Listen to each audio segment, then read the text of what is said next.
ऐसी ही बेहतरीन कहानियाँ सुनने के लिए केपी नॉवल चैनल को लाइक, शेयर और सब्सक्राइब करें। आने वाली कहानियों के बारे में जानने के लिए हमारे टेलीग्राम से जुड़ें।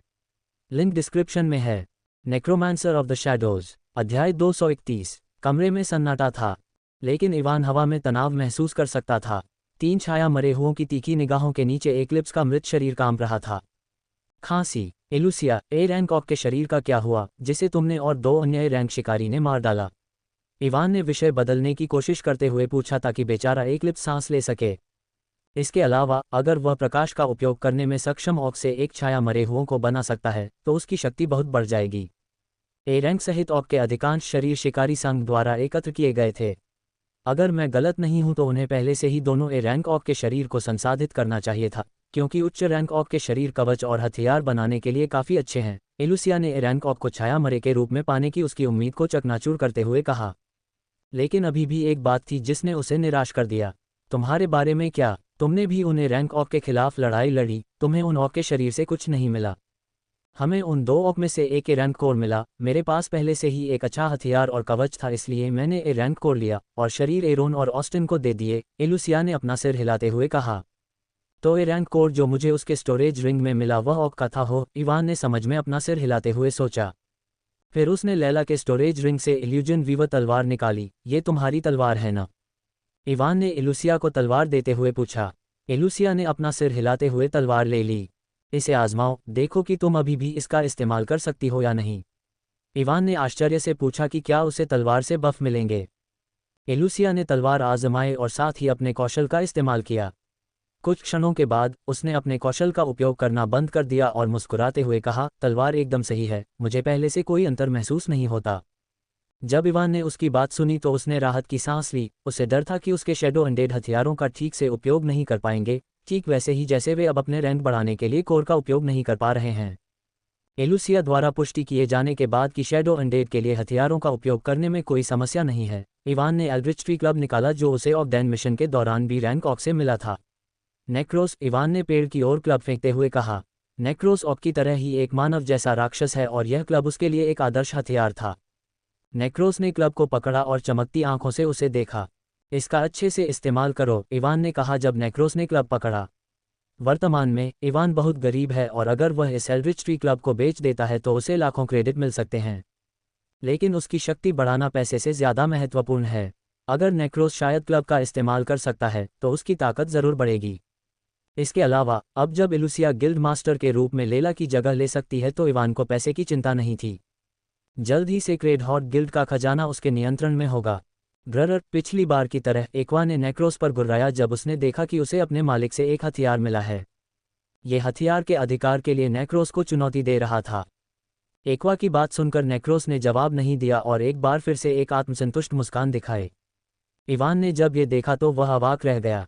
वह वास्तव में एक्वा से पूछना चाहता था कि अगर उसे वह ट्री क्लब मिल भी गया तो वह उसका इस्तेमाल कैसे करेगा। ऐसा नहीं है कि वह नेक्रोस की तरह ट्री क्लब का इस्तेमाल कर सकता है जिसके हाथ इंसानों जैसे हैं और वह क्लब उठा सकता है। क्या यह मूर्ख क्लब को अपने मुंह में पकड़कर इधर उधर घुमाने के बारे में सोच रहा है? इवान खुद को रोक नहीं पाया और बुदबुदाया कि एक्वा का आईक्यू काफ़ी कम है। इवान ने एक्लिप्स को देखा और वह और भी अवाक रह गया जब उसने देखा कि वह उसे उम्मीद भरी निगाहों से देख रहा था। मुझे मत बताओ कि तुम हथियार के रूप में एक हाईटेक ट्रांसफॉर्मेशन सूट चाहते हो, इवान ने सोचा और उन सभी को अनदेखा कर दिया। किसी कारण से उसे लग रहा था कि उसकी छाया में से एक भी सामान्य नहीं है। एक्वा कम आईक्यू वाला समूह का मूर्ख है। इवान नेक्रोस के बारे में बात भी नहीं करना चाहता। उसे नहीं पता कि यह आदमी क्या सोच रहा है, लेकिन उसके चेहरे पर हर समय एक आत्मसंतुष्ट मुस्कान रहती है, जैसे कि अगर वह मुस्कुराहट नहीं दिखाएगा तो उसे पैसे का नुकसान होगा। लैला, खैर वह उसके बारे में क्या कह सकता है? वर्तमान में, वह उसके लिए सबसे अधिक परेशानी का कारण थी। चूंकि वह पवित्र हृदय की गिल्ड मास्टर बनने जा रही है, इसलिए वह यहाँ रहेगी और जब वह स्ट्रेट सिटी वापस आएगा तो उसके साथ वापस नहीं जाएगी। लेकिन जब भी वह उसके भक्त जैसे हाव भाव देखता है तो उसका दिल कांप उठता है, ये सोचकर कि अगर वह उसे अकेला छोड़ देगा तो वह गिल्ड को एक पंथ में बदल देगी। और आखिरी ग्रहण, इवान उसके बारे में क्या कह सकता है? जब भी वह उसे देखता था तो उसके दिमाग में बस एक ही बात आती थी, ये बम्बे। मुझे ऐसा लग रहा है कि मैं अचानक एक छायादार संप्रदाय का संप्रदाय मास्टर बन गया हूं और मुझे बहुत सारे परेशान करने वाले शिष्य मिल गए हैं। जितना अधिक वह उन्हें देखता था उतना ही उसे लगता था कि वे मरे हुए नहीं हैं। वे सभी ऐसे व्यवहार करते हैं जैसे वे अभी भी जीवित हैं, केवल अंतर यह है कि अब उनके पास पहले से अलग शरीर हैं। ठीक है, इससे कोई फर्क नहीं पड़ता कि वे क्या हैं, क्योंकि भले ही वे परेशान करने वाले हों, लेकिन मुझे इस भावना से नफरत नहीं है, इवान ने थोड़ा मुस्कुराते हुए कहा। शायद क्योंकि वह ज़्यादातर समय अकेला रहता था, इसलिए उसे यह जानकर अच्छा लग रहा था कि उसके साथ हर समय कुछ लोग होंगे जो किसी भी समय उसकी मदद करने के लिए तैयार रहेंगे। अब जब मैं सी रैंक पर हूं और मेरे पास बहुत से शिष्य हैं, तो मैं आखिरकार बी रैंक डिंगोन में प्रवेश कर सकता हूं और एक्वाविले शहर में अपना काम पूरा कर सकता हूं, इवान ने कहा और एक्वा और अन्य लोगों की ओर देखा। वह ये देखने के लिए काफ़ी उत्साहित था कि वे बी रैंक डिंगोन में कैसा प्रदर्शन करेंगे। वह छाया ऊर्जा का उपयोग किए बिना बी रैंक राक्षसों के खिलाफ अपनी शक्ति का परीक्षण भी करना चाहता था। ये काफ़ी दिलचस्प होगा जब मैं बी रैंक डेंगोन को अकेले ही पार कर लूंगा, इवान ने कहा और अपने डेंगोन अभियान के बारे में सोचते हुए मुस्कुराया। एलुसिया, उससे संपर्क करो और वही बताओ जो मैंने तुम्हें पहले बताया था, इवान ने एलुसिया की ओर एक संचार क्रिस्टल फेंकते हुए कहा। उसे यह क्रिस्टल उसकी स्टोरेज रिंग में मिला। एलुसिया ने उसे पहले बताया था कि सेरा ज़्यादातर समय फ़ोन के बजाय संचार क्रिस्टल के जरिए उससे संपर्क करती है क्योंकि यह मोबाइल फ़ोन से ज़्यादा सुरक्षित है। एलुसिया ने क्रिस्टल को पकड़ा और सेरा से संपर्क करने से पहले इवान के पास आ गई। तुम कहाँ हो? तुम्हें कल यहाँ आना था। इवान को क्रिस्टल के दूसरी तरफ से एक महिला की आवाज़ सुनने में ज़्यादा समय नहीं लगा। आवाज़ से वह बूढ़ी नहीं लग रही थी, जिसने उसे आश्चर्यचकित कर दिया क्योंकि उसे लगा कि वह घोड़े की आवाज़ वाली एक बूढ़ी डायन होगी। आवाज़ सुनने के बाद एलुसिया ने इवान की ओर देखा जिसने अपना सिर हिलाया। इवान को अपना सिर हिलाते हुए देखकर एलुसिया ने एक गहरी सांस ली और बीचर, क्या तुम मुझे मारना चाहते हो? एलुसिया एक क्रोधित शेरनी की तरह चिल्लाई जैसे उसके शावकों को कोई धमका रहा हो। इवान जो बगल में था, दंग रह गया और अपना मुंह खोलकर उसे देखने लगा। मिस एंडेड, मैंने तुमसे बस थोड़ा गुस्सा दिखाने के लिए कहा था, उसे बीचर कहने के लिए नहीं। इवान वास्तव में एलुसिया से पूछना चाहता था कि क्या उसे एसरैन के शिकारी को बीचर कहने से मौत का डर नहीं है, लेकिन जब उसे याद आया कि वह वास्तव में मौत से नहीं डरती है तो वह रुक गया। तुम्हारा क्या मतलब है? अप्रत्याशित रूप से सेरा एलुसिया की बात सुनकर नाराज नहीं हुई और उसने उलझन भरी आवाज में उससे पूछा। अब बिल्कुल मासूम बन रही हो, है ना बीहा? क्या तुमने मुझे नहीं बताया कि मेरा मतलब है कि इवान सिर्फ एक डी जोड़ रैंक का शिकारी है? एलुसिया ने एक बार फिर इवान को लगभग मास्टर कहते हुए चिल्लाया। इवान के बगल में पसीना आ रहा था, उसे लग रहा था कि उसे सेरा को बुलाने से पहले उसके साथ अभ्यास करना चाहिए था। हाँ, जब उसने एस्ट्रेट शहर छोड़ा था तो वह एक डी जोड़ रैंक का शिकारी था, सेरा ने और भी उलझन में महसूस करते हुए कहा। हा, एलुसिया हंसने लगी, लेकिन जो कोई भी उसकी हंसी सुन सकता है, वह तुरंत बता सकता है कि यह गुस्से से भरी हंसी थी। इवान उसे देखकर हैरान रह गया। अगर उसे पता न होता कि वह अभिनय कर रही है, तो वह वाकई सोचता कि वह पूरी दुनिया का गुस्सा अपने अंदर समेटे हुए है। डी जोड़ रैंक, तुम किसे बेवकूफ़ बनाने की कोशिश कर रही हो? वह बी रैंक पर है, एलुसिया ने कांपते हुए स्वर में कहा जैसे वह खुद को नियंत्रित करने की कोशिश कर रही हो।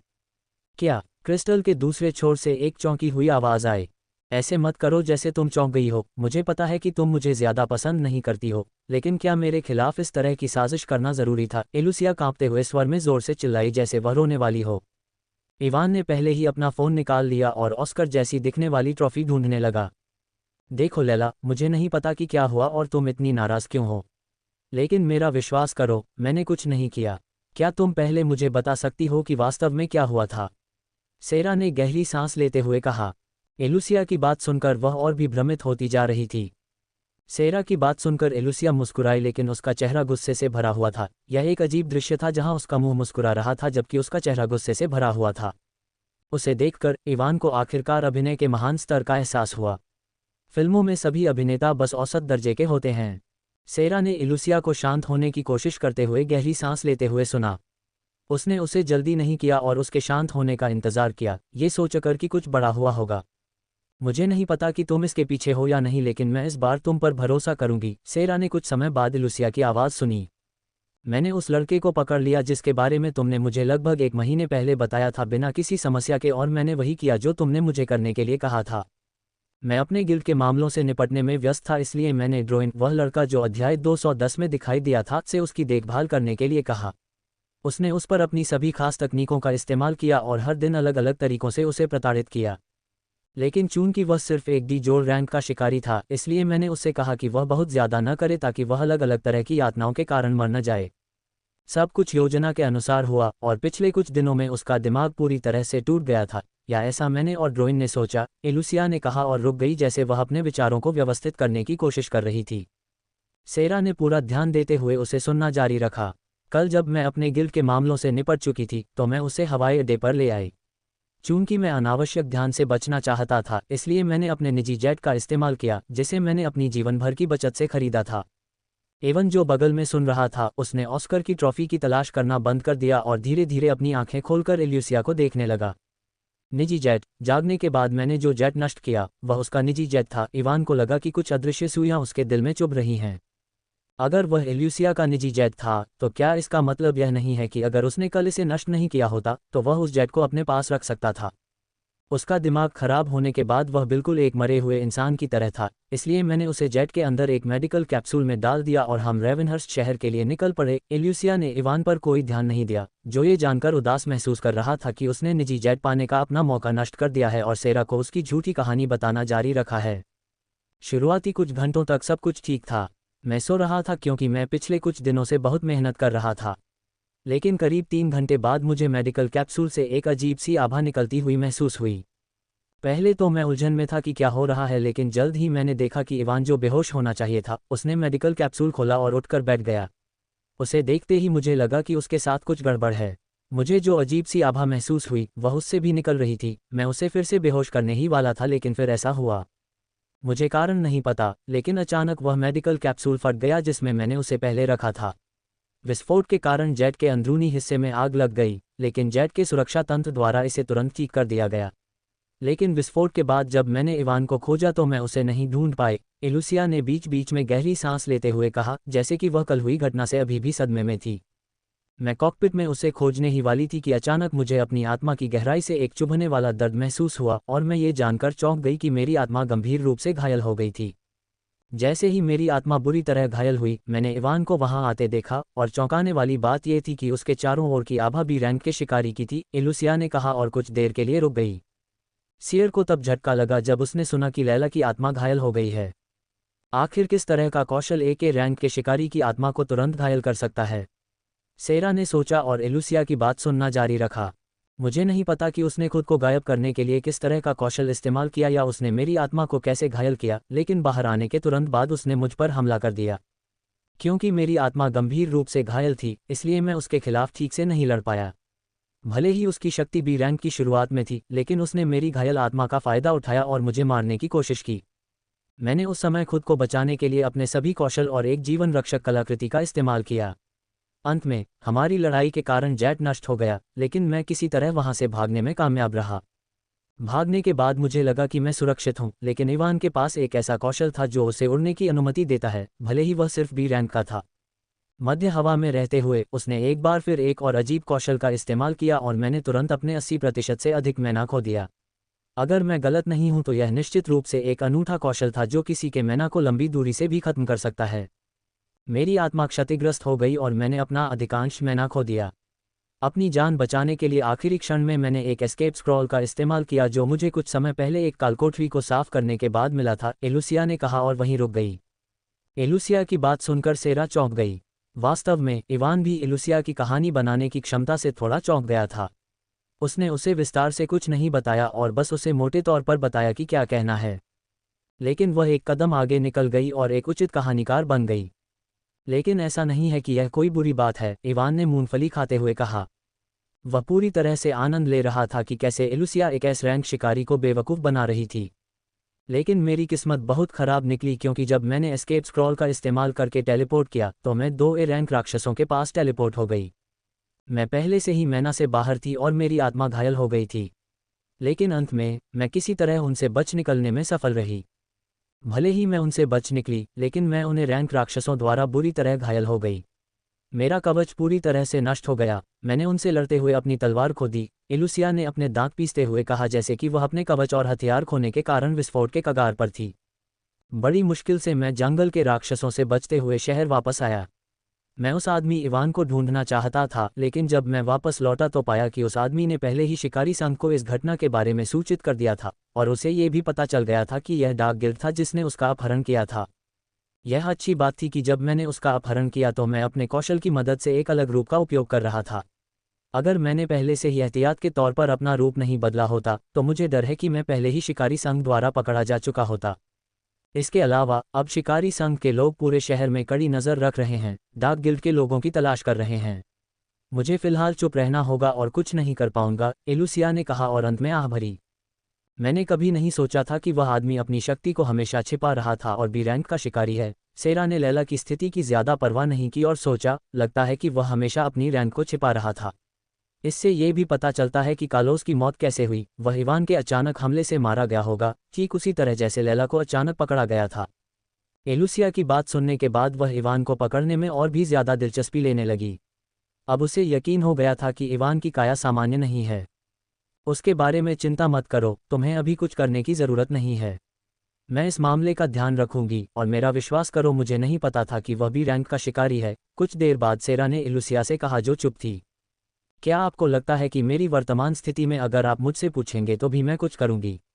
एलुसिया ने व्यंग्यात्मक लहजे में पूछा और कहा, मुझे परवाह नहीं है कि आप क्या करने जा रहे हैं, लेकिन मैंने अपना जेट, अपनी तलवार, अपना कवच और कुछ मूल्यवान कलाकृतियां खो दी। ये सब आपकी गलत जानकारी के कारण हुआ।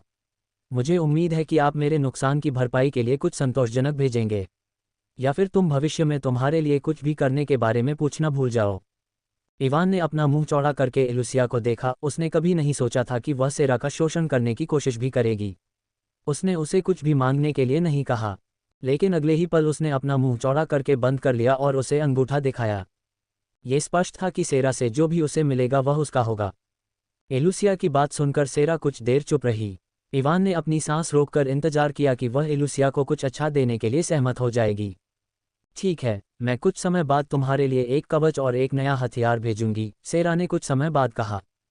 क्या तुम्हें नहीं लगता कि मैंने जो कुछ भी सहा है उसके लिए सिर्फ एक हथियार और कवच बहुत कम है? एलुसिया सेरा के प्रस्ताव से सहमत नहीं हुई और उसने चेहरे पर शिकन के साथ पूछा। मैं ये स्पष्ट कर दूं लैला, भले ही जानकारी गलत थी, लेकिन लक्ष्य अभी भी आपसे निम्न स्तर का था। उस समय उचित निर्णय न ले पाना आपकी गलती थी। मैं आपको कवच और हथियार सिर्फ इसलिए दे रहा हूं क्योंकि मैंने ही आपको उसे पकड़ने के लिए कहा था, इसलिए अपनी किस्मत को ज्यादा न आजमाएं, सेरा ने एलुसिया की बात सुनने के बाद ठंडी आवाज में कहा। सेरा की बात सुनकर इवान को पता था कि वे उससे और चीजें नहीं पा सकेंगे, इसलिए उसने एलुसिया की ओर सिर हिलाया। ठीक है, मैं अपने कवच और हथियार का इंतजार करूंगी, इवान को सिर हिलाते हुए देखकर एलुसिया ने कहा। इसके बाद सेरा ने तुरंत संचार काट दिया। यह मेरी उम्मीद से बेहतर हुआ, सेरा द्वारा संचार काटने के बाद इवान ने एलुसिया से कहा और वे दोनों खलनायकों की तरह मुस्कुराए जिन्होंने अभी अभी अपना लक्ष्य पूरा किया है।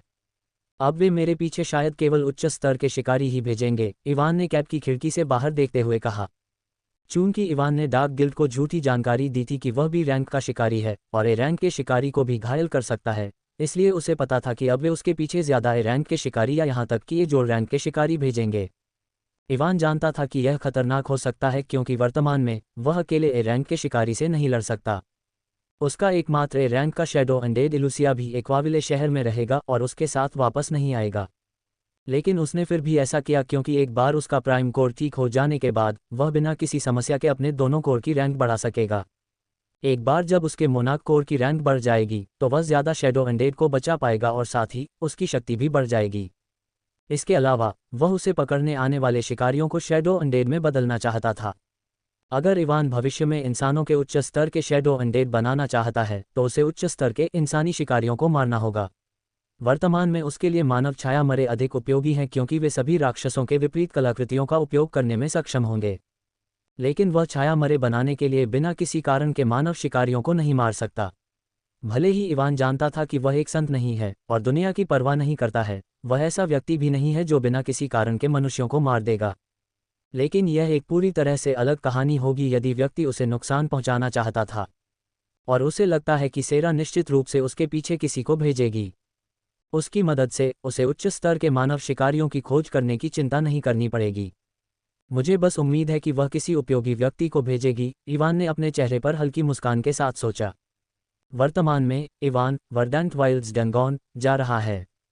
एलुसिया को सेरा को अपनी झूठी कहानी बताए हुए 2 दिन हो चुके हैं। सेरा को झूठी कहानी बताने के बाद इवान ने उसे पवित्र हृदय गिल्ड में वापस जाने के लिए कहा। वापस लौटने के बाद उसने बिना किसी समस्या के सफलतापूर्वक गिल्ड मास्टर की भूमिका निभाई। उसे लैला की यादें हैं और वह अपने कौशल के कारण लैला जैसी ही दिखती है, इसलिए किसी को कुछ भी संदेह नहीं हुआ। अपने कौशल साझा करने की इंद्रियों के साथ वे जब चाहें एक दूसरे से संपर्क कर सकते हैं। यह एक बी रैंक का कालकोठरी है जो मुख्य रूप से पौधे और पशु प्रकार के राक्षसों से भरा हुआ है। उसे ऊर्जा अवशोषण कौशल चाहिए था जो एक पौधे प्रकार के राक्षस थॉर्नब्लूम के पास है। Verdant Wilds dungeon silver rank guild white लूनक के नियंत्रण में है। रवाना होने से पहले इवान ने पहले ही जांच कर ली थी कि कोई भी काफ़ी समय तक VWD संक्षेप में कालकोठरी का नाम में प्रवेश न करे ताकि वह वहां जा सके। अगर कोई प्रवेश करता और कालकोठरी को साफ करता तो कालकोठरी को फिर से दूसरे लोगों द्वारा इस्तेमाल किए जाने में कुछ समय लगता। इवान खुश था कि कुछ समय तक कोई भी इस कालकोठरी में प्रवेश नहीं करेगा और उसे इसमें प्रवेश करने के लिए इंतजार नहीं करना पड़ेगा। मैं इसके बारे में भूल गया, लेकिन मुझे आश्चर्य है कि क्या फ्रोजन वर्ल्ड डंगोन में कोई समस्या थी क्योंकि मैंने वहां से फ्रॉस्ट ट्रोल का शरीर लिया था। इवान को अचानक याद आया कि उसने फ्रॉस्ट वर्ल्ड डंगोन में क्या किया था और वह हंसने से खुद को रोक नहीं पाया। फिर उसने एक और बात सोची और उसकी आंखें चमक उठीं। अब मेरे शैडो स्टोरेज के अंदर की जगह बहुत बड़ी है, मैं आसानी से उन राक्षसों के शवों को स्टोर कर सकता हूं जिन्हें मैं मारता हूं और उन्हें बेचकर अतिरिक्त पैसे कमा सकता हूं, इवान ने अपने मन में कहा और तुरंत VWD डंगोन से राक्षसों की लाशों को लूटने का फैसला किया। राक्षसों की लाशों को ले जाने के बाद उसे इस बात की कोई परवाह नहीं थी कि डंगोन में कुछ हुआ या नहीं, उसके लिए पैसा ज़्यादा महत्वपूर्ण है। 3 घंटे बाद वह आखिरकार उस जगह पहुंच गया जहां VWD डंगोन स्थित था। फ्रॉस्ट वर्ल्ड डंगोन की तरह ये डंगोन भी विशेष सामग्रियों से बनी ऊंची दीवारों से ढका हुआ था। शहरों के अंदर अधिकांश कालकोठरी इस तरह से सुरक्षित हैं क्योंकि अगर संयोग से कालकोठरी से बाहर निकलने की घटना हुई तो ये दीवारें अनावश्यक हताहतों को रोकने में बहुत मददगार होंगी। टैक्सी का बिल चुकाने के बाद इवान ऊंची दीवारों के अंदर जाने के लिए एकमात्र प्रवेश द्वार की ओर चला गया। 2 सी रैंक के शिकारी जो अपने अंतिम 30वें दशक में लग रहे थे वहां पहरा दे रहे थे। चूंकि यह बी रैंक का कालकोठरी है इसलिए ये सामान्य था कि निम्न स्तर के ई या एफ रैंक के शिकारियों के बजाय सी रैंक के शिकारी इसकी रखवाली कर रहे थे। इवान को अपनी ओर आते देख दोनों पहरेदारों ने अपनी भौहें ऊपर उठाईं। क्या आपको कुछ चाहिए? सी रैंक के शिकारियों में से एक ने पूछा क्योंकि उसकी नज़र में इवान सिर्फ एक डी जोड़ रैंक का शिकारी था और ऐसा कोई तरीका नहीं था कि वह सिर्फ एक डी जोड़ रैंक का शिकारी होते हुए बी रैंक के कालकोठरी में जाए। मैं VWD कालकोठरी में प्रवेश करना चाहता हूं, इवान ने अपनी स्टोरेज रिंग से एक सुनहरा कार्ड निकालते हुए उत्तर दिया। ये कालकोठरी एक्सेस कार्ड था जो उसे परीक्षा में प्रथम स्थान प्राप्त करने के बाद मिला था। उसने कार्ड गार्ड को दिया जिसने उसे हैरानी से लिया। क्या आप इस कालकोठरी की रैंक जानते हैं? कार्ड लेने के बाद गार्ड ने उसे नहीं देखा बल्कि इवान से पूछा।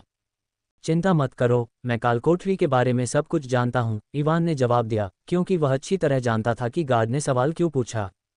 इवान की बात सुनकर गार्ड ने आखिरकार कार्ड को देखा और उसे देखने के बाद उसने अपने स्टोरेज रिंग से एक स्कैनर निकाला।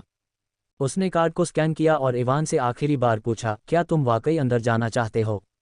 यह एक बी रैंक की कालकोठरी है और सबसे ज़्यादा परेशानी वाली कालकोठरी है। हाँ, इवान ने अपने चेहरे पर दृढ़ भाव के साथ कहा। ठीक है, गार्ड ने कहा और स्कैनर पर एक बटन दबाया। अब आप इस कार्ड का इस्तेमाल 9 बार और कर सकते हैं, गार्ड ने कार्ड वापस देते हुए कहा।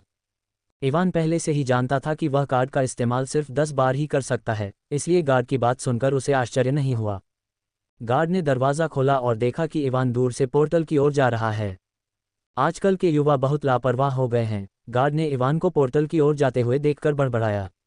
जल्द ही इवान एक हरे रंग के पोर्टल के सामने पहुंच गया जो VWD का प्रवेश द्वार था। पोर्टल से निकलने वाले ऊर्जा के उतार चढ़ाव जमे हुए विश्व कालकोठरी के उतार चढ़ाव से कहीं ज्यादा शक्तिशाली हैं, इवान ने बड़बड़ाया और एक गहरी सांस ली। उसने एक पल के लिए अपनी परछाई पर नजर डाली और अपने चेहरे पर एक आत्मविश्वास भरी मुस्कान के साथ आगे बढ़ा। कालकोठरी में प्रवेश करने के बाद इवान ने खुद को एक बड़े खुले क्षेत्र में पाया। क्षेत्र में कुछ पेड़ थे और जमीन पर घास भी थी। वर्डेंट वाइल्ड्स कालकोठरी एक छाया राज्य की तरह ही एक फर्श रहित कालकोठरी है, लेकिन छाया राज्य कालकोठरी की तुलना में VWD 10 गुना बड़ा है।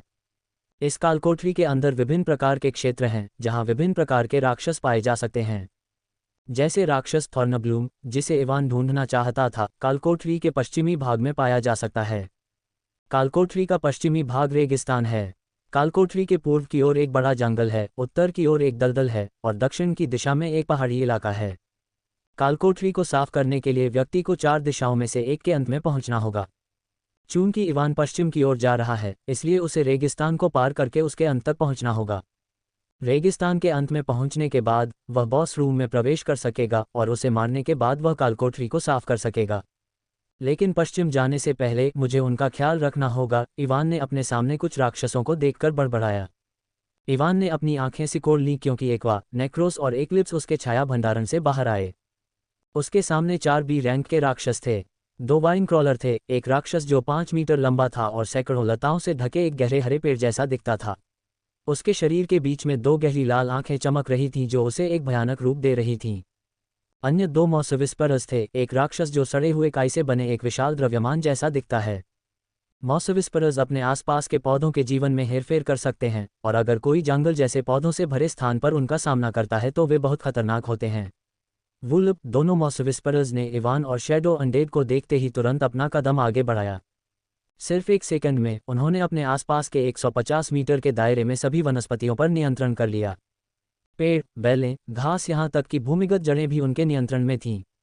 आसपास के सभी पेड़ हिल गए क्योंकि उनके पत्ते इवान और अन्य की ओर तेज ब्लेड की तरह निकल रहे थे। जमीन फट गई और पेड़ों की जड़ें बाहर निकल आईं और आसपास की घास के साथ उनके पैरों को लपेटने की कोशिश कर रही थीं ताकि उनकी हरकतों को रोका जा सके। दोनों बेल क्रॉलर समारोह में खड़े नहीं हुए और अपनी चाल भी जारी रखी। उनके शरीर पर लगी सैकड़ों बेलें जल उठीं और उनसे गहरा हरा धुआं निकलने लगा। वूश, दोनों बेल क्रॉलर ने अपनी बेलों को नियंत्रित किया और इवान और शैडो अनडेड के साथ साथ मॉसविस्परस पर हमला किया। इवान की ओर सैकड़ों पत्ते, बेल क्रॉलर की जहरीली लताएं, जड़ें, घास और कई अन्य चीजें आ रही थीं, लेकिन उसकी अभिव्यक्ति नहीं बदली। उन्हें जल्दी से खत्म करो, वे हमारे लक्ष्य नहीं हैं। जैसा कि इवान ने कहा, एक्वा, नेक्रोस और एक्लिप्स एक साथ आगे बढ़े। एक्वा की आंखों के अंदर की बैंगनी लपटें हल्के नीले रंग में बदल गईं और इसने इवान और खुद को पानी की एक बाधा में ढक लिया। नेक्रोस आगे बढ़ा और अपने कौशल शक्ति संवर्धन में से एक का उपयोग किया जो इसकी शक्ति को 100% तक बढ़ा सकता है। आमतौर पर एक उपयोगकर्ता लंबे समय तक इस तरह के कौशल का उपयोग करने में सक्षम नहीं होगा और अपने शरीर को अपनी सीमा से परे धकेलने के कारण उसे प्रतिक्रिया भी मिलेगी। मरने से पहले नेक्रोस भी ऐसा ही था और उसने इस कौशल का उपयोग केवल अंतिम विकल्प के रूप में किया क्योंकि इससे उसके शरीर पर बहुत अधिक असर पड़ा। लेकिन अब स्थिति पूरी तरह से अलग है। अब नेक्रोस को किसी भी तरह की प्रतिक्रिया के बारे में चिंता करने की जरूरत नहीं है। भले ही उसका शरीर बहुत अधिक क्षतिग्रस्त हो, इवान अपने मन से उसे तुरंत ठीक कर सकता है। नेक्रोस की काली त्वचा से लाल रंग का धुआं निकलने लगा और एक प्रभावशाली आभा उसके शरीर से बाहर की ओर फूट पड़ी। नेक्रोस ने अपने दोनों हाथों से एल्ड्रिच ट्री क्लब को पकड़ रखा था, उसके हाथों की मांसपेशियां उभरी हुई थीं और उसने अपने एक और कौशल, उल्कापिंड मुट्ठी, का इस्तेमाल किया, लेकिन अपनी मुट्ठी के जरिए अपनी ताकत को चैनल करने के बजाय नेक्रोस ने अपनी ताकत को एल्ड्रिच ट्री क्लब में डाला और उसे 360 डिग्री के आर्क में घुमाया। एक जोरदार ध्वनि विस्फोट हुआ, नेक्रोस के आसपास के क्षेत्र के दसियों मीटर तक जमीन बिखर गई और जमीन से निकलने वाली घास और जड़ें ध्वनि तरंगों से तुरंत नष्ट हो गईं। उनकी दिशा में आने वाले सभी पत्ते बेल क्रॉलर की जहरीली लताओं के साथ उड़ गए। जिन पेड़ों पर मॉसविस्पर का नियंत्रण था वे उखड़ गए और बेकार हो गए। इवान को ढकने वाला पानी का अवरोध भयंकर रूप से हिल गया और एक्वा ने इसे मजबूत करने के लिए अपने मैना का अधिक उपयोग किया। केवल एक ही हमले से नेक्रोस ने बेल क्रॉलर और मॉसविस्पर के सभी हमलों को हल कर दिया। अगर नेक्रोस घायल नहीं होता तो मुझे यकीन है कि एक्वा उसे कभी नहीं मार पाता, इवान ने सोचा जब उसने देखा कि नेक्रोस का हमला कितना शक्तिशाली था। जबकि नेक्रोस ने हमले को हल कर दिया, एक्लिप्स आदर्श नहीं रहा। मरने से पहले भी एक्लिप्स एक शैडो पैंथर था और उसके पास शैडो से संबंधित कई कौशल थे। अब शैडो अनडेड में तब्दील होने के बाद शैडो एनर्जी के प्रभाव के कारण इसके सभी कौशल वास्तव में पहले से ज्यादा शक्तिशाली थे।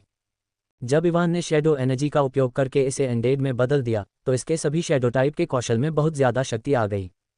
एक्लिप्स ने शैडो वैली नामक एक स्टील्थ टाइप कौशल का उपयोग किया और अपनी जगह से गायब हो गया। शैडो वैली का उपयोग करते हुए ये चुपचाप वाइन क्रॉलर में से एक के पीछे दिखाई दिया और अपने कौशल शैडो क्लॉ का उपयोग किया। वूश, एक्लिप्स का पंजा दुनिया की सबसे तेज तलवार की तरह चमक रहा था और इसने वाइन क्रॉलर पर वार किया। वाइन क्रॉलर के शरीर को ढकने वाली बेलें तुरंत नष्ट हो गईं और एक हरा तरल पदार्थ बाहर निकल आया। दहाड़, वाइन क्रॉलर दर्द से दहाड़ने लगा लेकिन एक्लिप्स ने अपनी उच्च चपलता का उपयोग किया और वाइन क्रॉलर के ठीक से प्रतिक्रिया करने से पहले उसी स्थान पर 2 बार वार किया। बेल क्रॉलर का शरीर लगभग 2 टुकड़ों में बंट गया था क्योंकि उसके शरीर से बहुत सारा हरा खून निकल रहा था और वह दर्द से कराहते हुए जमीन पर गिर पड़ा। जब पहला बेल क्रॉलर जमीन पर गिरा तो दूसरे ने प्रतिक्रिया की और अपनी बेलों का इस्तेमाल करके एक्लिप्स पर हमला किया। लेकिन एक्लिप्स ने एक बार फिर अपनी छाया घाटी कौशल का इस्तेमाल किया और अपनी जगह से गायब हो गया। अचानक एक तेज धमाकेदार आवाज गूंजी और नेक्रोस जो पहले से ही 4 राक्षसों के हमलों को हल कर चुका था, अपनी राक्षसी ताकत का इस्तेमाल करके हवा में उछल गया। जमीन पर एक गहरा गड्ढा दिखाई दिया और बेल क्रॉलर ने एक आंख वाले राक्षस को आसमान से नीचे आते देखा और उस पर एक पेड़ के डंडे से वार किया। इवान ने महसूस किया कि कालकोठरी का पूरा फर्श हिल गया क्योंकि आसमान में एक विशाल धूल का बादल उठ रहा था। बिखरी हुई जमीन का मलबा हर जगह उड़ गया और क्षेत्र के 200 मीटर के भीतर सब कुछ पूरी तरह से नष्ट हो गया। नेक्रोस को इतनी लापरवाही से काम करते देखकर इवान के दिमाग में सिर्फ एक ही शब्द आया, फुक। जल्द ही धूल का बादल छट गया और इवान ने देखा कि नेक्रोस के हमले की वजह से बेल क्रॉलर मांस के पेस्ट में बदल गया, लेकिन उसे और भी ज्यादा झटका नेक्रोस की हालत देखकर लगा।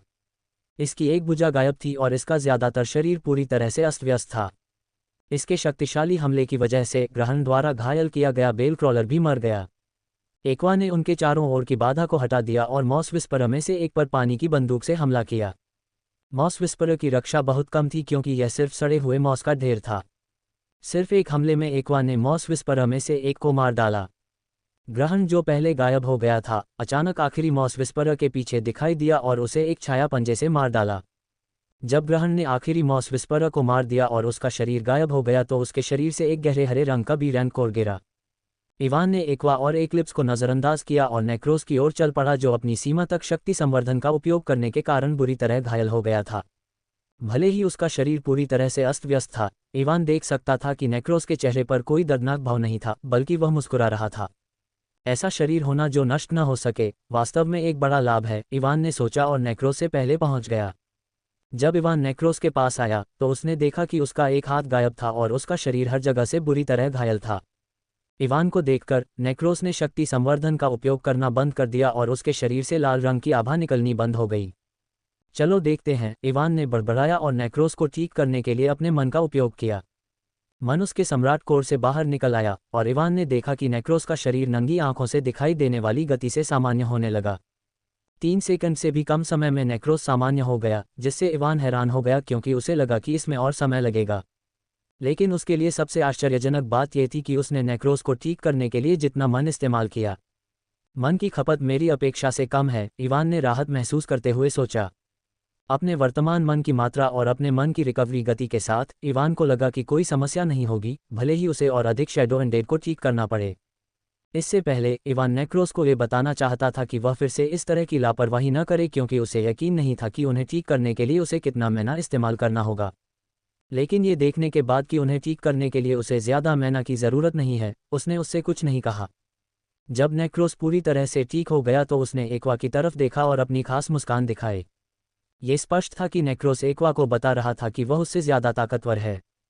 इवान ने दोनों मांसपेशियों वाले सिर को अनदेखा किया और एक्लिप्स की तरफ गया जिसके पास दिमाग था।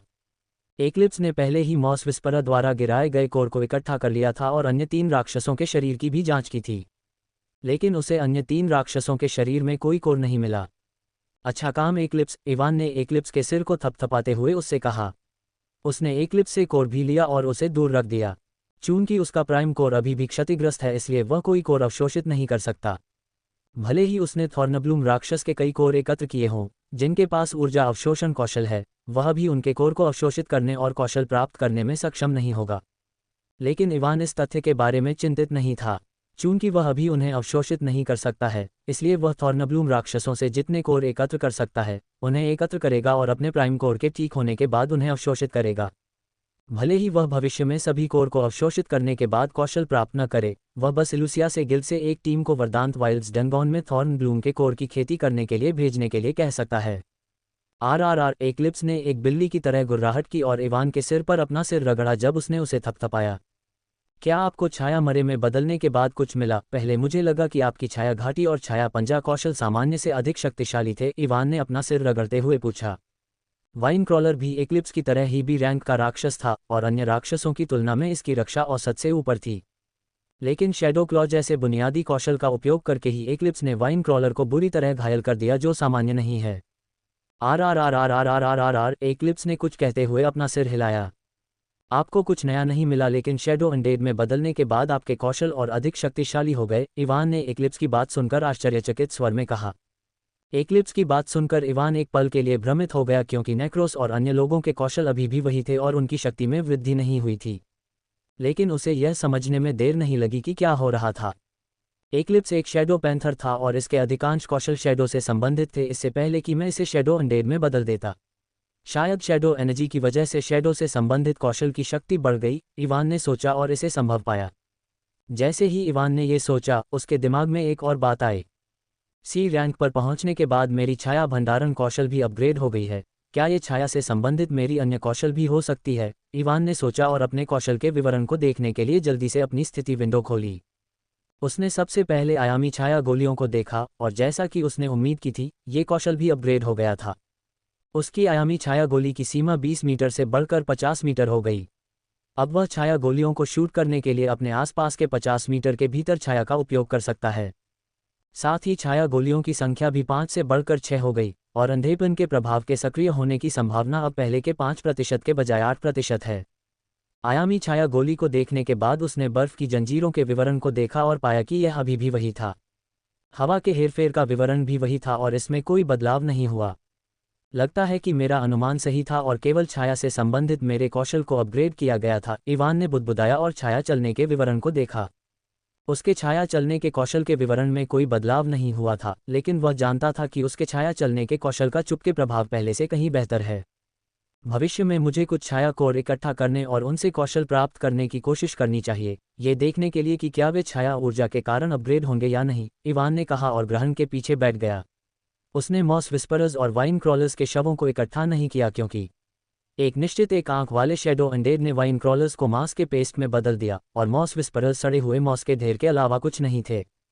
चलो एक्लिप्स चलते हैं। इवान ने एक्लिप्स के सिर को थपथपाया और उसे पश्चिम दिशा में जाने का संकेत दिया जहां रेगिस्तान स्थित है और कांटेदार फूल पाए जा सकते हैं।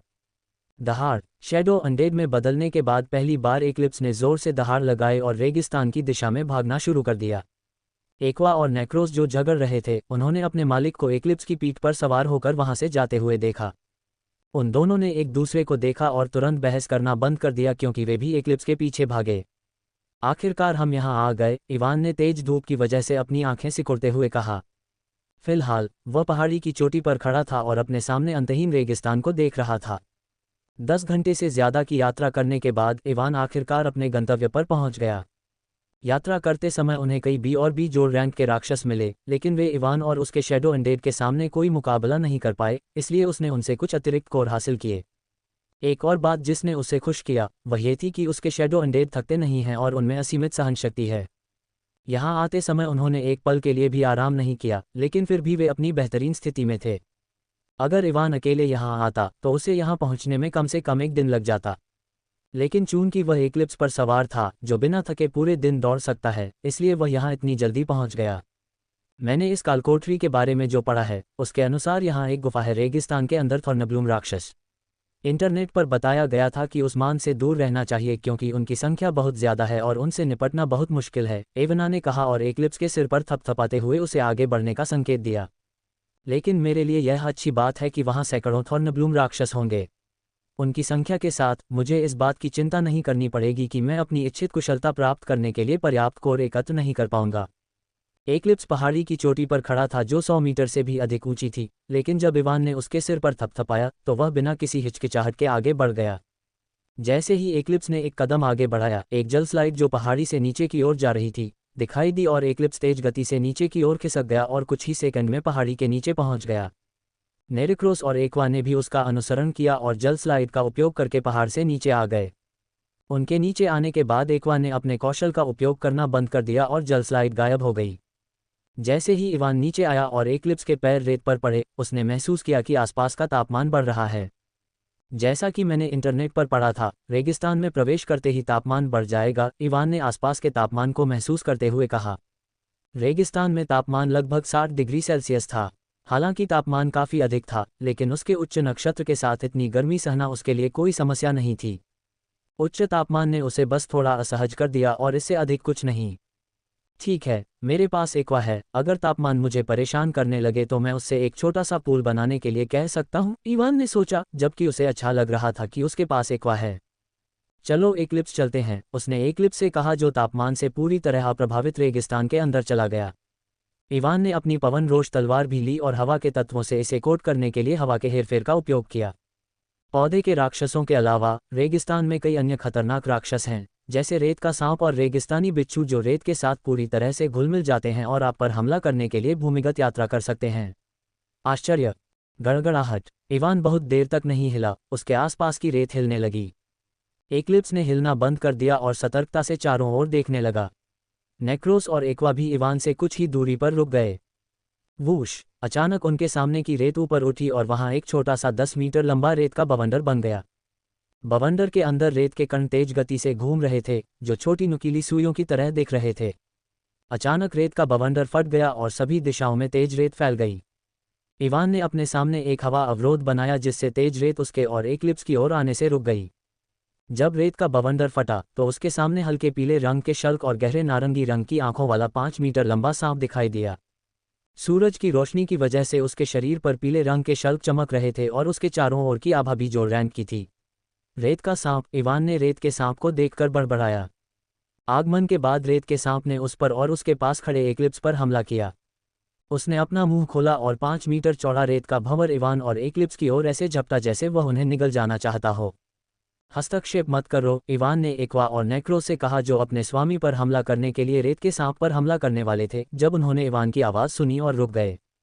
रेत के भंवर को देखकर इवान ने अपनी आंखें सिकोड़ लीं, तलवार की मूठ पर उसकी पकड़ मजबूत हो गई। हवा के कणों से ढका हुआ हवा का प्रकोप हरे प्रकाश से चमक उठा और उसने आने वाले भंवर पर सीधा वार किया।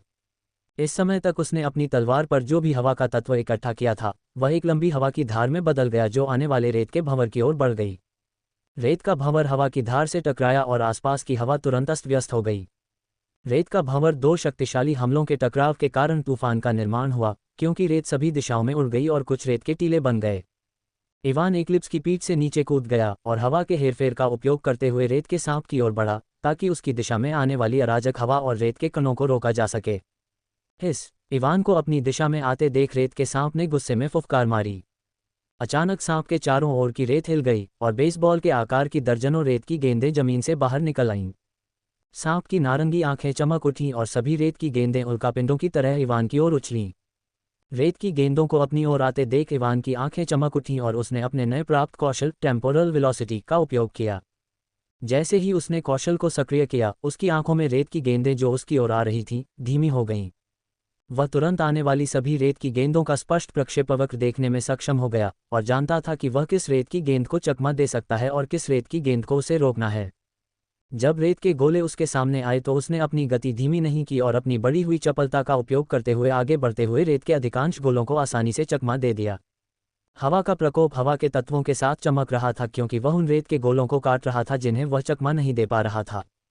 जैसे ही इवान ने सोचा कि वह सर्प तक पहुंचने वाला है, उसके पैरों के नीचे से एक रेत का खंभा निकला और उसे 20 मीटर ऊपर आसमान में उड़ा दिया। हिस! इवान को उड़ाने के बाद सर्प ने फुफकार मारी और इवान की ओर रेत का एक भंवर फेंका जो हवा में था। लानत है! इवान ने रेत के भंवर को देखा और आखिरी सेकंड में इसे चकमा देने के लिए छाया पंखों का उपयोग किया। लेकिन रेत का भंवर अभी भी उसके कंधे को छू रहा था और उसके लाल नरक कवच को उस क्षेत्र से तुरंत नष्ट कर दिया गया, क्योंकि उसके कंधे पर एक गहरा घाव दिखाई दिया। इवान को यह देखकर आश्चर्य नहीं हुआ कि कवच इतनी आसानी से नष्ट हो गया, क्योंकि यह सिर्फ सी जोरैंक का कवच था, जबकि सर्प भी जोरैंक का राक्षस है। उसने अपने कंधे पर लगे घाव को अनदेखा किया और छाया पंखों का उपयोग करके रेत के सर्प के ऊपर पहुंच गया। उसने ऊपर से सर्प पर वार किया और लड़ाई शुरू होने के बाद से उसने जो भी हवा इकट्ठी की थी, वह एक हवा के ब्लेड में बदल गई जो सर्प की ओर चली गई। हिस! सर्प को हवा के ब्लेड से एक घातक खतरा महसूस हुआ और उसने हवा के ब्लेड को रोकने के लिए रेत की दीवार खड़ी करते हुए वहां से दूर जाने की कोशिश की। लेकिन जैसे ही सर्प दूर जाने वाला था, उसे भयानक सिरदर्द महसूस हुआ, जैसे कोई उसके दिमाग में सुइयां चुभो रहा हो। पुची! इससे पहले कि सर्प समझ पाता कि क्या हुआ, हवा का ब्लेड उसके सामने आ गया और उसके सिर पर वार किया। सर्प के सिर से लाल खून बह निकला और दर्द से फुफकारते हुए उसकी आंखें लाल हो गईं। इवान ने इस मौके को नहीं गंवाया और अपने दिमाग को दबाने वाले कौशल को निष्क्रिय करते हुए नीचे गोता लगाया। नीचे आते समय इवान ने अपने शरीर को घुमाना शुरू किया। उसकी तलवार ने ड्रिल की तरह सर्प के सिर पर वार किया। उसके सिर को ढकने वाले तराजू आसानी से घुस गए और हवा का प्रकोप उसके सिर के अंदर गहराई तक घुस गया। अलविदा, इवान ने कहा और उसकी तलवार को ढकने वाली सारी हवा तेज ब्लेड में बदल गई, जिसने उसके मस्तिष्क को नष्ट कर दिया। रेत के सांप का विशाल शरीर जमीन पर गिर गया और इवान गहरी सांस छोड़ते हुए उसके सिर पर बैठ गया। रेत का सांप औसत से ऊपर का बीजोड़ रैंक का राक्षस है, लेकिन फिर भी मुझे उसे मारने में कुछ प्रयास करने पड़े। अगर मैं सभी बातों पर विचार करूं तो मेरी शक्ति बीजोड़ रैंक के शिखर के आसपास होनी चाहिए। इवान खड़ा हुआ और मृत सांप को देखने लगा। एक बार जब मेरा प्राइम कोर भी सी रैंक तक पहुंच गया तो मुझे किसी भी बीजोड़ रैंक के राक्षस से निपटने में कोई समस्या नहीं होनी चाहिए, इवान ने सोचा और थोड़ा मुस्कुराया। वह अपनी वर्तमान शक्ति से काफ़ी प्रसन्न था, खासकर अपनी आध्यात्मिक शक्ति से। पहले उसने रेत के सांप पर मन दमन का प्रयोग किया था और परिणाम आश्चर्यजनक था। पहले उसकी आध्यात्मिक शक्ति डी रैंक के हमस्टर से भी कमज़ोर थी, लेकिन अब ये पहले से ही बी जोड़ रैंक के राक्षस के बराबर या उससे भी अधिक है। मुझे आश्चर्य है कि बेहोश होने के बाद मैंने कौन सी चीज़ अवशोषित की जिससे मेरी आत्मा इतनी शक्तिशाली हो गई। इवान ने अपने कंधे से खून बहने से रोकने के लिए एक उपचार औषधि पीते हुए सोचा। मुझे एक छाया मरे हुए व्यक्ति का निर्माण करना चाहिए जो उपचार जादू का उपयोग कर सके। यह मेरे लिए बहुत मददगार होगा, इवान ने सोचा और सर्प के सिर से नीचे कूद गया। ग्रहण। इवान ने ग्रहण को बुलाया और उसे कोर की तलाश करने के लिए कहा। अपने तेज पंजे के साथ उसके लिए सर्प के तराजू को काटना और कोर की तलाश करना काफ़ी आसान था। 1 मिनट के बाद ग्रहण ने एक कोर निकाला और उसे इवान को सौंप दिया, जिसने उसे अपने छाया भंडारण के अंदर रख दिया। अब कोर को दूर रखने के बाद इवान ने सर्प को देखा और मुस्कुराया। छाया पुनरुत्थान। इवान ने छाया पुनरुत्थान कौशल का उपयोग किया। उसने महसूस किया कि छाया ऊर्जा उसके सम्राट कोर से निकल रही है और रेत सर्प के शरीर में जा रही है। उसने ध्यान से देखा कि पिछली बार जब वह इस पर ध्यान नहीं दे पाया था तब से कितनी ऊर्जा का उपयोग किया जा रहा था। ऊर्जा की खपत बहुत ज़्यादा नहीं है। इवान ने सोचा कि उसका सम्राट कोर अभी भी छाया ऊर्जा से भरा हुआ था। अब उसकी छाया ऊर्जा सी रैंक पर है और वह इसे समाप्त होने से पहले बड़ी मात्रा में छाया मरे हुए बनाने के लिए उपयोग कर सकता है। छाया पुनरुत्थान विफल नहीं हुआ और जल्द ही एक काला सांप उसके सामने आ गया। सांप को देखकर इवान प्रसन्न हुआ क्योंकि यह इस रेगिस्तान में उसके लिए काफ़ी उपयोगी होगा। इवान ने छाया भंडारण का उपयोग किया और रेत सांप के शरीर को बाद में बेचने के लिए रख दिया। फिर वह एक बार फिर एक्लिप्स की पीठ पर बैठ गया। भूमिगत मार्ग से आगे बढ़ो और किसी भी राक्षस को बाहर निकालो जो हम पर घात लगाने के लिए छिपा हुआ है, इवान ने सांप से कहा, जो तुरंत जमीन के अंदर चला गया। एक्लिप्स भी आगे बढ़ने लगा जबकि नेक्रोस और एक्वा पीछे से उसका पीछा कर रहे थे। इवान ने अपनी इंद्रियों का इस्तेमाल किया और रेत के सांप को उनसे थोड़ी दूर भूमिगत चलते हुए देखा। अचानक रेत के सांप के बीच से उसे एक कीड़ा जैसा राक्षस दिखाई दिया जो शिकार की प्रतीक्षा में जमीन के भीतर छिपा हुआ था। रेत का कीड़ा। इवान ने राक्षस को पहचान लिया और रेत के सांप को उसकी ओर भागते हुए देखा। रेत का कीड़ा एक काले रंग के सांप को अपनी ओर आते देखकर चौंक गया क्योंकि उसने पहले कभी ऐसा सांप नहीं देखा था। धमाका। अचानक इवान से कुछ दूर रेत फूट पड़ी और सांप रेत के कीड़े के साथ जमीन से बाहर आ गया। रेत का कीड़ा भी बीजोड़ रैंक का राक्षस था और उसकी लड़ने की शक्ति रेत के सांप के समान थी। दोनों ही एक दूसरे पर हमला करके लाभ उठाने की कोशिश कर रहे थे, लेकिन ये स्पष्ट था कि रेत के कीड़े को कठिनाई हो रही थी क्योंकि रेत का सांप चोटों को पूरी तरह से अनदेखा कर सकता है लेकिन कीड़ा नहीं कर सकता। लेकिन इवान ज़्यादा समय बर्बाद नहीं करना चाहता था, इसलिए उसने एक्वा को रेत के सांप की मदद करने का संकेत दिया। एक्वा ने अपना मुंह खोला और अपने एक कौशल हाइड्रो कैनन का इस्तेमाल किया। दबाव वाले पानी की एक सघन किरण उसके मुंह से जबरदस्त बल के साथ निकली और सीधे रेत के कीड़े की ओर जा रही थी। किरण के रास्ते में आने वाले कुछ रेत के टीले उड़ गए क्योंकि किरण सीधे रेत के कीड़े से टकराए। कीड़ा रेत के सांप से दूर फेंका गया क्योंकि उसके शरीर पर एक बड़ा छेद दिखाई दिया और लाल खून बह निकला। रेत के सांप ने इसका फायदा उठाया और उस कीड़े की ओर रेत का भंवर फेंका जो उससे बच नहीं पा रहा था। जल्द ही रेत का कीड़ा मर गया और इवान अभी भी एक्लिप्स की पीठ पर बैठे हुए उसके शरीर की ओर बढ़ा।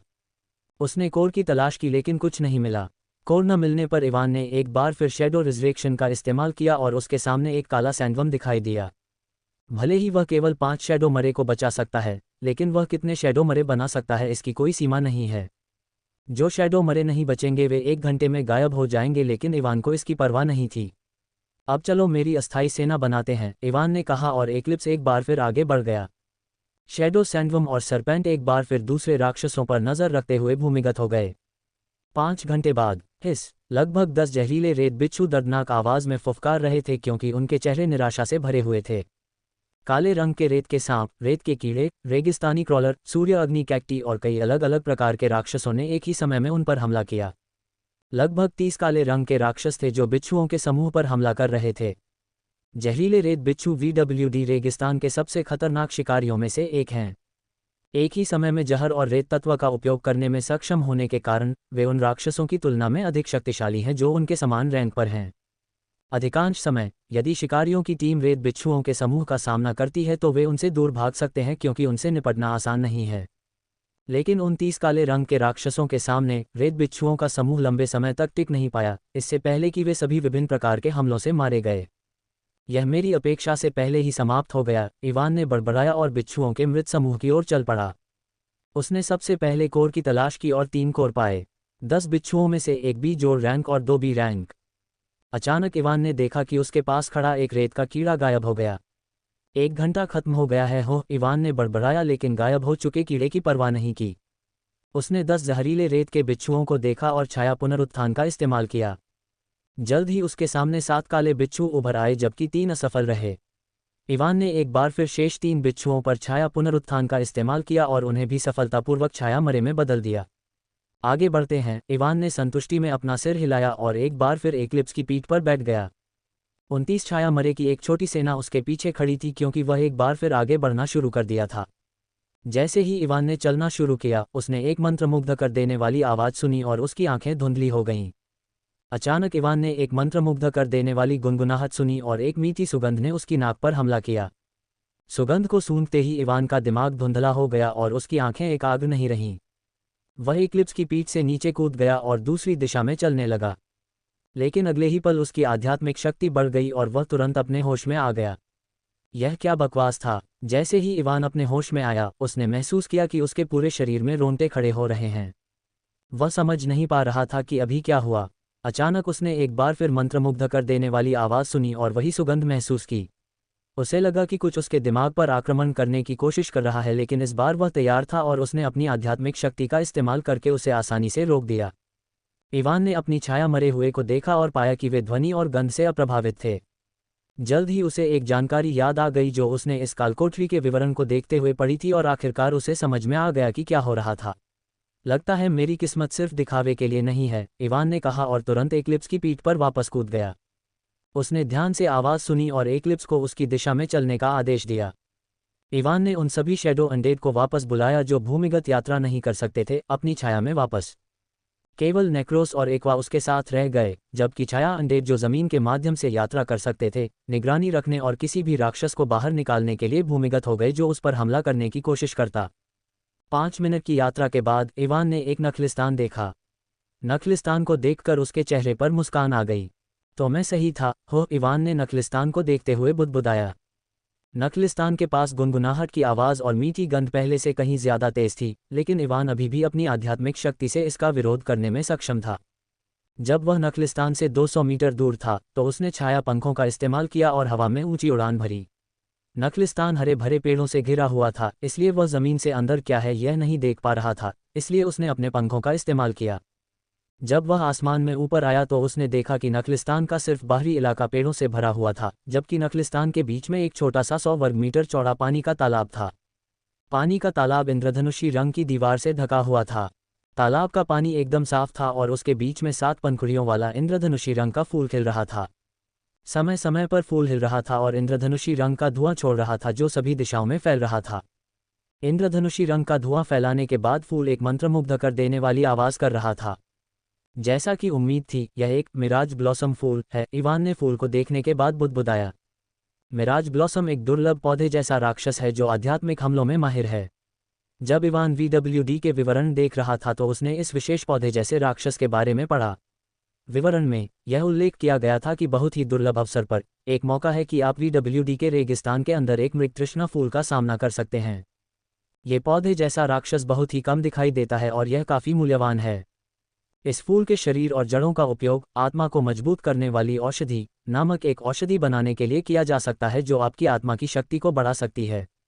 वर्तमान में इवान की आत्मा शक्ति पहले से ही बहुत अधिक है और इस तरह के फूल से बनी औषधि उसकी आत्मा शक्ति को नहीं बढ़ाएगी। लेकिन ऐसे कई लोग हैं जो इस फूल के लिए स्वेच्छा से उसे लाखों क्रेडिट देंगे। ये लिखा था कि पूरा नखलिस्तान मृगतृष्णा फूल का क्षेत्र है और यह नखलिस्तान के अंदर मौजूद पेड़ों और अन्य चीज़ों को भी नियंत्रित कर सकता है।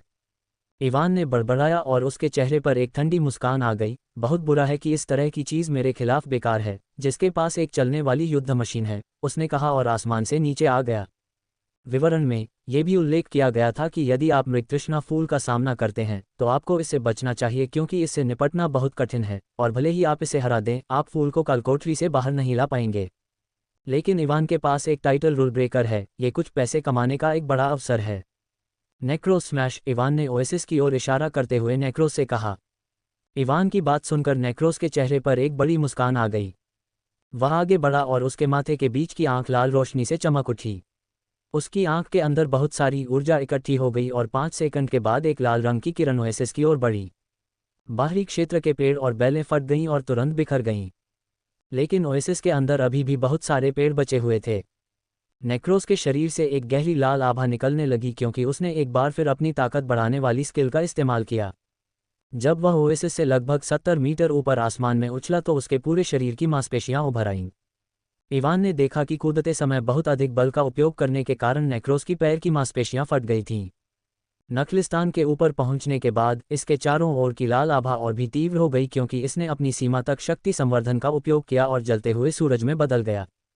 वूश! नेक्रोस ने अपने शरीर को एक गेंद की तरह मोड़ा और उल्कापिंड की तरह नीचे की ओर गिरा। ये नखलिस्तान के दूसरे छोर पर दुर्घटनाग्रस्त हो गया जहां इसके पहले बीम हमले के बाद अधिकांश पेड़ बचे थे। नखलिस्तान के अंदर बचे हुए सभी पेड़ और अन्य चीजें अलग अलग दिशाओं में बिखर गईं।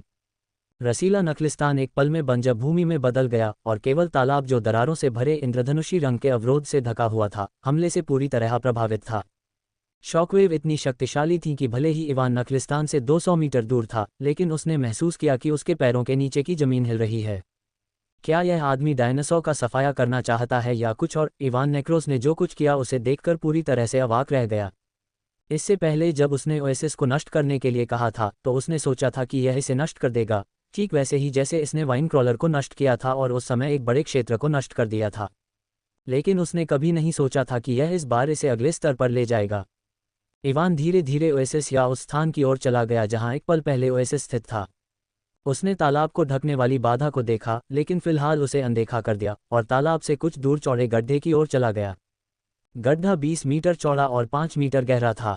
जब इवान ने गड्ढे में नीचे देखा तो उसकी आंखें फड़कने लगीं। गड्ढे के बीच में नेक्रोस अपने आधे शरीर के साथ लेटा हुआ था, लेकिन उसके चेहरे पर अभी भी उसकी खास मुस्कान थी। इवान ये देखकर हैरान रह गया कि नेक्रोस एक मासोकिस्ट है या नहीं, ये देखकर कि वह अभी भी मुस्कुरा रहा था। नेक्रोस को पूरी तरह से ठीक करने में ज्यादा मैना की जरूरत थी, जो कि उम्मीद के मुताबिक था क्योंकि उसकी चोटें पिछली बार से ज्यादा गंभीर थीं। नेक्रोआ को ठीक करने के बाद इवान आखिरकार उस बाधा के सामने आ गया जिसमें फूल स्थित था। इवान ने शैडो वॉक का इस्तेमाल किया और बाधा को तोड़ने की कोशिश किए बिना ही उसे पार कर गया। जब वह बाधा से गुजरा तो उसे जो गंध और फूल की आवाज़ आ रही थी वह बहुत तेज थी, लेकिन इवान ने अपने मन की रक्षा के लिए अपनी आध्यात्मिक शक्ति का इस्तेमाल किया और छाया पंखों का इस्तेमाल करके फूल के पास पहुंच गया। पूरे नखलिस्तान को नियंत्रित करने में सक्षम होने के अलावा मृगतृष्णा फूल के पास किसी भी तरह का आक्रामक कौशल नहीं है और उसके आध्यात्मिक कौशल उसके खिलाफ बेकार थे। अब समय आ गया है कि हम मेरी प्यारी गरीबी को तोड़ दें, इवान ने हंसते हुए कहा और फूल को तोड़ दिया।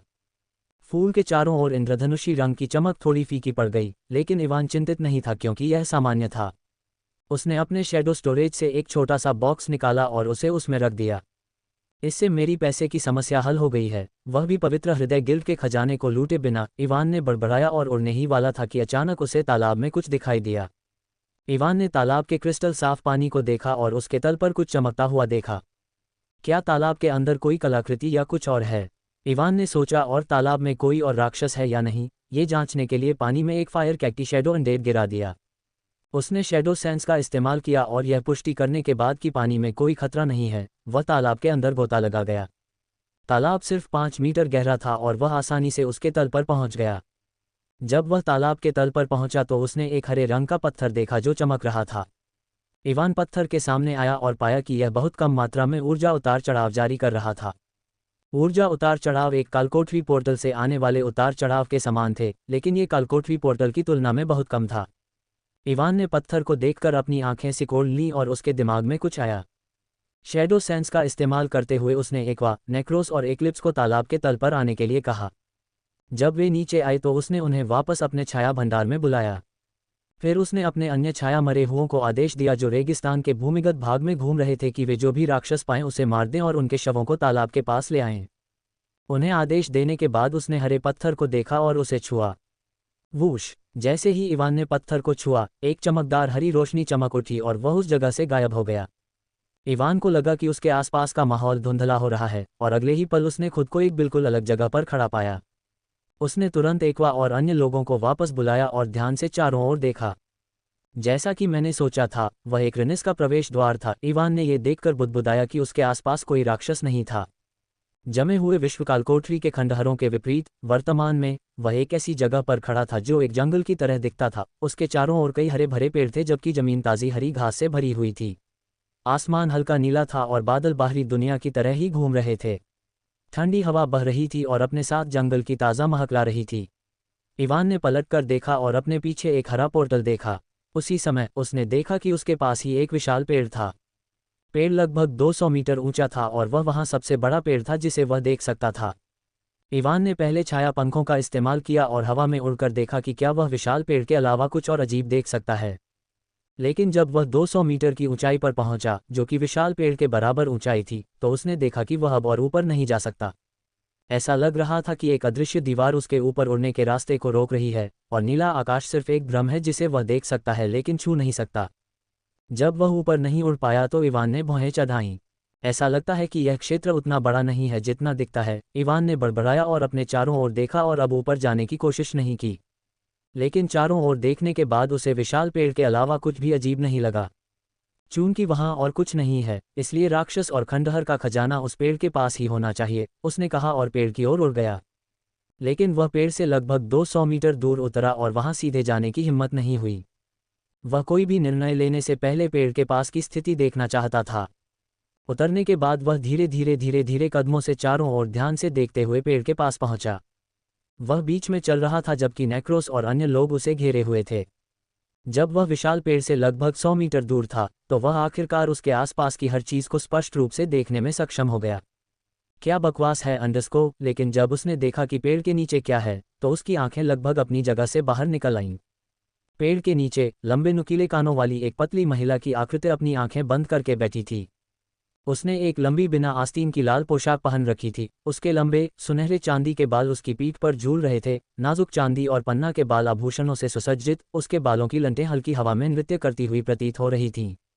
उसकी त्वचा चांदनी की तरह गोरी और चिकनी एक हल्की चमक रखती है जो उसके दूसरी दुनिया में होने का संकेत देती है। एक सूक्ष्म चमक उससे निकलती हुई प्रतीत होती है जो एक सौम्य चमक बिखेरती है जो उसकी सहज सुंदरता और सुंदरता को और निखारती है। एल्फ वाइफू, इवान के पिछले जीवन के ओटाकू ने उसे चौंकाते हुए कहा। लेकिन उसने जल्दी से अपना सिर हिलाया और अपने होश में वापस आ गया। यहाँ क्या चल रहा है? इवान अभी भी विश्वास नहीं कर पा रहा था कि वह अपने सामने एक एल्फ को बैठा हुआ देख रहा था। अकादमी में उसने जो पढ़ा था उससे उसे पता था कि अरोरा दुनिया में एल्फ मौजूद नहीं हैं। यहाँ तक कि कालकोठरी में भी नहीं। क्या अब तक किसी को कोई मिला है? या शायद लोगों ने उन्हें देखा लेकिन खंडहरों के बारे में तथ्यों की तरह इसे सार्वजनिक नहीं किया, इवान ने अपनी भौहें चढ़ाते हुए कहा। अचानक उसने एल्फ से कुछ दूरी पर कुछ तैरता हुआ देखा। जब उसने ध्यान केंद्रित किया तो उसने देखा कि वे 2 सुनहरे रंग के फल थे जो सेब के आकार के थे। वे खंडहरों को साफ करने के लिए इनाम होंगे, इवान ने एल्फ की ओर देखते हुए कहा। भले ही एल्फ के चारों ओर की आभा भी जोर रैंक की थी, इवान उससे एक घातक खतरा महसूस कर सकता है। क्या वह बात कर सकती है? इवान ने सोचा कि क्या वह इंसानों की तरह बात कर सकती है या नहीं। एक पल के लिए सोचने के बाद उसने कुछ करने का फैसला किया। उसने अपने छाया भंडारण से एक अग्नि कैक्टी छाया मरे को बुलाया। अग्नि कैक्टी सामान्य कैक्टस की तरह दिखता है। यह 1 मीटर लंबा था और लाल स्पाइक से भरा था जो गर्मी विकीर्ण कर रहे थे। कैक्टी को बुलाने के बाद इवान ने उसे एल्फ की ओर बढ़ने का आदेश दिया। वह अग्नि कैक्टी को देखने पर उसकी प्रतिक्रिया देखना चाहता था। कैक्टी ने इवान की आज्ञा का पालन किया और बिना किसी हिचकिचाहट के बैठे एल्फ की ओर बढ़ गया। जब फायर कैक्टस एल्फ से सिर्फ 50 मीटर दूर था, इवान ने देखा कि उसकी एम्बर रंग की आंखें खुल गईं और वह अपनी जगह से गायब हो गई। अगले ही पल वह ये भी नहीं देख पाया कि क्या हुआ, इससे पहले कि एक जोरदार धमाकेदार आवाज गूंजी।